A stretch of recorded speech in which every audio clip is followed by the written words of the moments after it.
কত কিছু চাইলাম, পাইলাম না, দিল না আল্লাহ। বলে না আপনার সব দোয়া কবুল, তবে কবুল হওয়ার 3টা সিস্টেম আছে। কয়টা? চান্দুল্লার ভাইয়েরা মনে থাকবে কয়টা? আপনি যত দোয়া করছেন সব কবুল, কারণ আল্লাহর কাছে কিছু চাইলে আল্লাহ ফিরাইয়া দিতে জানে না। আল্লাহ জানেই না কেমনে ফিরাইয়া দিতে হয়। সুবহানাল্লাহ কোন? চাওয়া মাত্রই আল্লাহ বলে অ্যাকসেপ্টেড, যা কবুল, দিব দিব না এটা বলতে জানে না, চাওয়া মাত্রই বলে দিব। 3 সিস্টেম। নাম্বার 1, আপনি আল্লাহর কাছে দোয়া করলেন, চাইলেন, আল্লাহ বলে দিব, বলেই তিনি দিয়ে দেন আর আপনি খুশি হয়ে যান, পেয়ে গেলেন। নাম্বার 2, আপনি আল্লাহর কাছে দোয়া করলেন, চাইলেন, তখনও আল্লাহ বলে দিব, তবে এখন না, সবুর, একটু পরে দিব। কখন দিলে আমার জন্য ভালো, আমার চেয়ে ভালো জানে কে, পরে দিবে।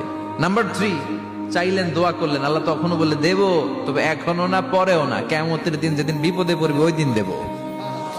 যেদিন তোর বাবা তোরে চিনবে না, তোর মা তোরে চিনবে না, বন্ধু বন্ধুরে চিনবে না, পীর সাহেব মুরিদরে চিনবে না, মুরিদ পীর সাহেবরে চিনবে না, ইমাম সাহেব মুসল্লিরে চিনবে না, মুসল্লি ইমাম সাহেবরে চিনবে না, কেউ কাউরে চিনবে না। ওই কঠিন দিনে তোরে আমি বাঁচাইয়া দেব।